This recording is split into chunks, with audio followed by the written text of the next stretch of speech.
What's up, everybody? Happy Thursday. Hope all you're having a great day so far. Getting into this episode of GH. First of all, I wanted to save this for last, but I think I'm going to talk about them first. Nina, Willow, Elizabeth. Let me tell you something. I'm happy that Willow has decided to tear up her resignation letter and stay. I'm glad she's not going to let DOD and Shiloh run her out of Port Charles like they ran her out of Beecher's Corners. I'm happy she's going to stay put. But I feel like Willow need to slap the dog piss out of Nina. I'm just saying. I understand she wants to be classy, and that's something Nina knows nothing about, clearly.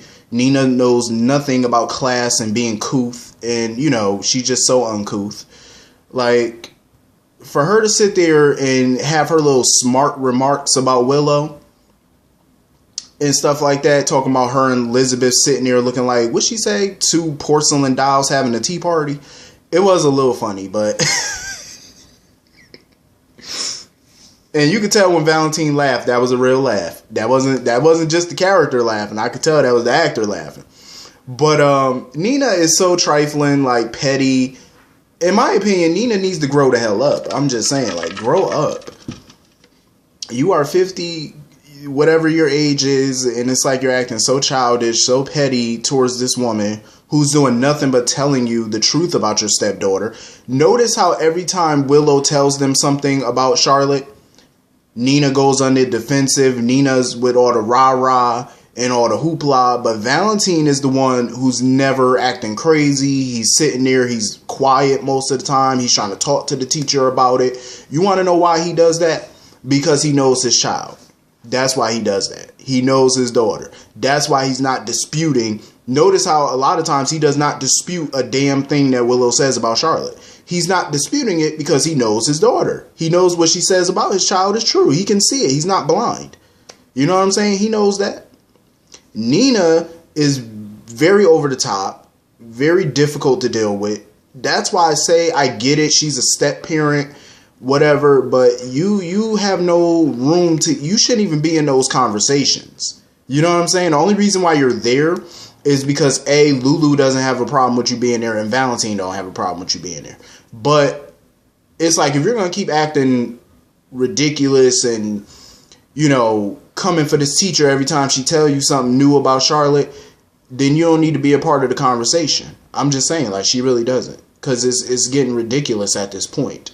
And like I said, I just love the fact that Willow's acting with some class and dignity, and she's not stooping to Nina's level. Nina has been nothing but rude to this girl. She's been rude, snarky, sarcastic, bitchy, disrespectful from day one to this woman. And this woman has still been nothing but kind to her, nice, telling her what's going on, and you've been nothing but nasty. It's like, grow up. And then she's trying to sit there and basically throw out a little threat. I call it a threat. Because you sitting there, it's like a subliminal threat. Like, you sitting there telling Willow, oh, you messed with the wrong stepmother. Are you serious? Grow the hell up, woman. Grow up. Like, seriously, go see a therapist. Clearly, like I said, most of the people in this town need a therapist badly. You see Alexis is somewhat benefiting from this, so surely Nina can as well. Because she's being way too out of control. As far as the whole Aiden bullying situation go, it's not really much the teacher can do but continue to monitor the situation. And, like she told Liz, she's going to keep an eye on Aiden in class. And, it's not a whole lot that they can do with the bullying except reprimand the child that's doing it. Maybe go a little step further. And if they see a child doing some bullying, not, suspend. But if it continues, then you might want to think about some expulsions too, because you need to do something to show these kids that bullying another student is not going to be tolerated. But I am happy that she's deciding to stay. Nina just needs to go suck on a sour lemon or something. Like, seriously, be gone, because she's starting to like really get on my nerves. So anyway, moving on from that.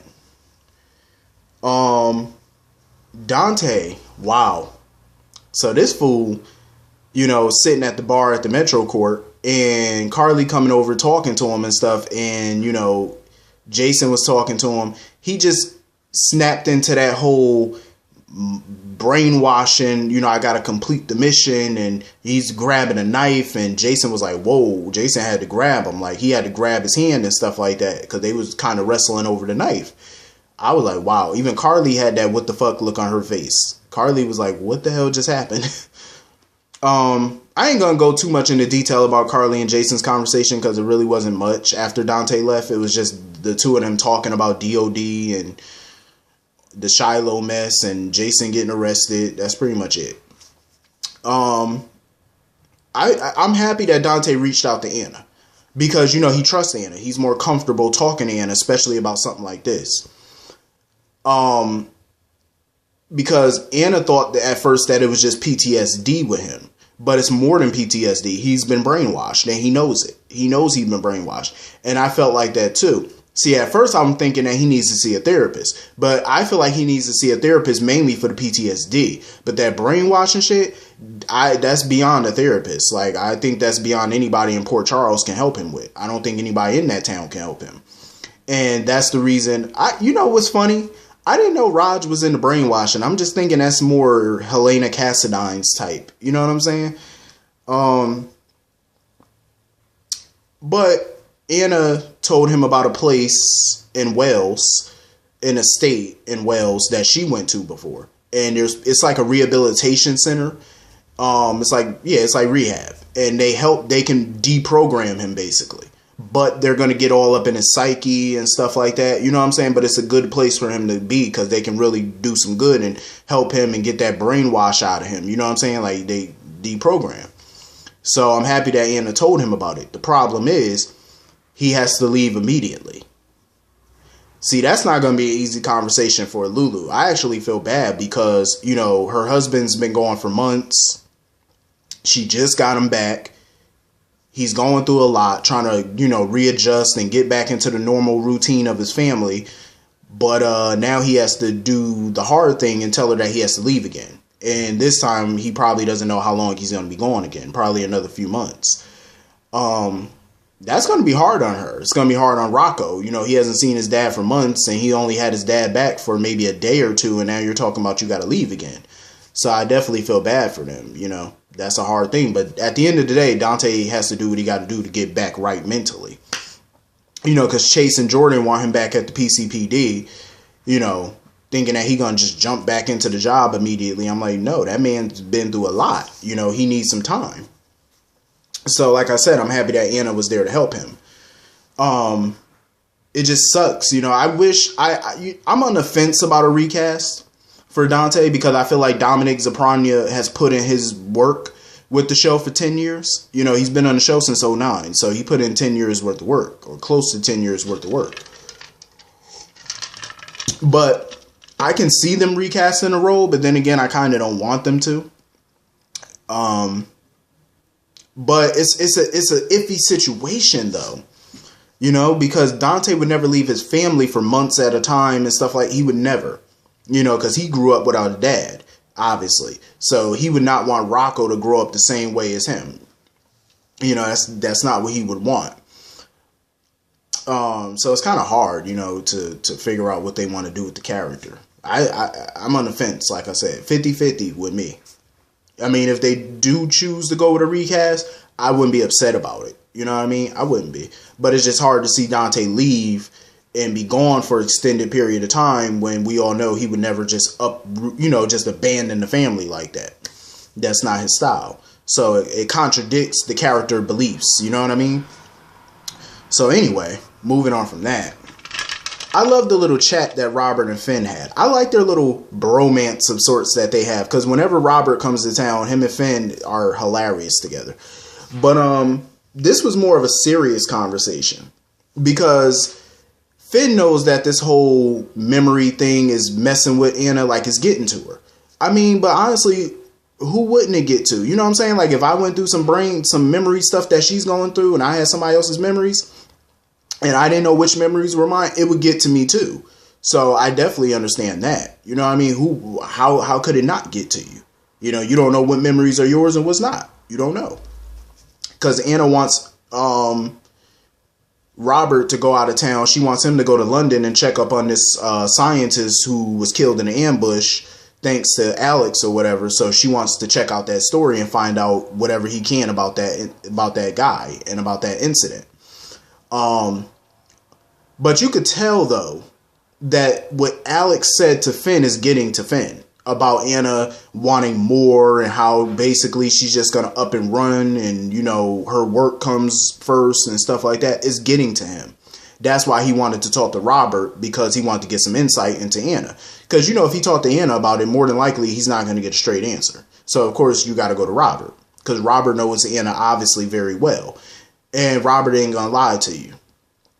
And what Robert basically said was Anna's emotionally damaged. I do agree with that. I do agree. You have to look at her history. She's been on the show since 1985.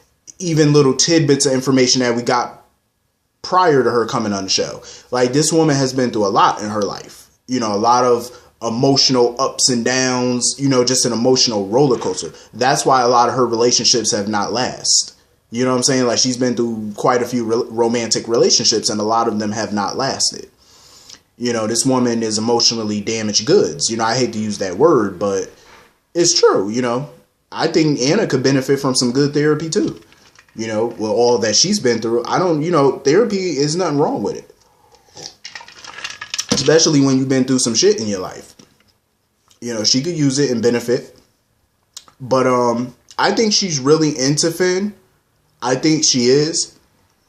And it's obvious that Finn is really into her. But, you know, Robert was basically letting them know, like, she's not big on commitment and stuff like that. You know what I mean? Like, she might tell you she is. She might, you know, but, you know, she ain't going to twist your arm about it either. Like, marriage and stuff like that. She's not going to break your arm to marry her. You know what I mean? Like, she's not like certain women. You got certain women, you know, if you date them for a certain amount of time, they all up in your face about a ring and commitment and all. You know, that's not really Anna's thing. Not really. You know, if it happens, it happens. It don't. You know, she's just enjoying your company and you're enjoying hers. That's pretty much what it is. So, you know, hopefully, I just hope that after that conversation he had with Robert, he can sit down and have a conversation with Anna about the future of their relationship and where she sees it going, where he sees it going. And, you know, if he can be enough for her. You know what I'm saying? Like, if she's not just going to jump up and run and, you know, because that's what Robert says. She's going to try to push him away. You know what I'm saying? Like, you're happy now, but eventually she's going to try to push you away. But you have to kind of beat her to the punch, so to speak. You know what I'm saying? I just honestly, in my opinion, I just feel like Finn needs to sit her down and talk to her. And really let her know how he feels, what Alex said to him. You know, and just let her know how he feels and get some answers about, like I said, where do you see the future of this relationship? That's what he should do. So anyway, moving on from that. So the Port Charles 4, well, in this case, the Port Charles 3, because we're missing Trina. So the end is near for Oscar, and I guess they're planning a new trip to Eckert's or wherever the hell they said. I'm like, the last thing you kids need is another trip. Like, seriously, you see the bullshit y'all done went through when y'all was in Niagara Falls. Y'all don't need another trip. I'm just saying. Especially unsupervised. If it's unsupervised, you don't need to go. But I feel bad for Oscar. You know, the end is near. He basically only got like a month, maybe less. Because, you know, Monica, they were all talking a few weeks. I love seeing Monica today. I always love seeing Monica. I'm happy that she was there not only for Oscar, she was there for Drew and Kim. And, you know, she was basically letting Kim know that the offer is extended to her and Oscar because she wants Oscar to come stay at the mansion for his last few weeks, maybe last month. You know, she just wants him at the mansion right now. And she told Kim that she's more than welcome to move in for a while too. You know, because she feels like it would do Oscar some good to, you know, at least when he dies, let him, you know, like Edward and stuff like that. Let him pass away surrounded by love and family and stuff. And I like that because that's the way to go. You know, if you're going to go out, that's the way you should go. You know what I'm saying? Just surrounded by love. That's the way that you should go. That's the best way. You know, and I'm glad that Monica was there for them, especially Drew. Because Drew is the type, he's a man's man. You know what I'm saying? Like, he's not going to show you no vulnerability with him. You know what I'm saying? He was trying to keep it all together and be like, you know, that's why Monica was asking, how are you doing? He was like, I'm good, I'm cool, I'm okay. She was like, no, you're not. You're not okay. You know what I'm saying? Like, it's that macho shit. You know, you trying to act like you all good, you know, you're upbeat and you're staying strong. I get that, but it's okay to be vulnerable too. You know what I'm saying? You ain't got to act like Hulk Hogan or somebody and be all, you know, macho man Randy Savage or something. You know, you ain't got to be all of that. You know, it's all right to be a little vulnerable, especially with what he's going through. You know, this is your firstborn child, you know what I'm saying, your only son, and you only met him a couple years ago, and, you know, already you're about to lose him. So it's okay to, you know, let off some steam, cry if you got to. You know what I'm saying? That's why Monica gave her one of her old awards and told him, take the award, throw it up against the wall. Even though he feels like, oh, that's not going to do nothing for Oscar. It's not, but it might make you feel better. You know how people take you out somewhere when you going through something and you get a hammer? They got one of those little places for that. And you take a hammer, you just smash TVs, smash stuff. It makes you feel better. You know what I'm saying? To an extent, it makes you feel better. Does it make your problems go away? Of course not. But it's going to make you feel better to lash out. You know what I'm saying? That's pretty much what she's telling him to do. It's all right to throw things, tear up something, you know, lash out. It's all right. You know what I'm saying? That's what she's letting him know. It's all right. You ain't got to be ashamed or embarrassed. That's why I'm happy Monica's there for him. Because, like I said, if anybody's the best person to talk to in situations such as this, it's Monica. Monica has lost so much in life. Children, husband, in-laws. You know what I'm saying? She's lost a lot. She's been through a lot. Cancer, all of that type of stuff. So she's the best go-to person to talk to when you're dealing with a loss, you know, such as this. And I'm happy that she's there for her son, you know, because he needs her. You know, he might not admit it, but trust me, he needs her more than he may think he do. So anyway, that was pretty much the episode. Hit the comment section. Let me know what y'all thought about today's episode. I'll see you all tomorrow. Have a great day. Peace.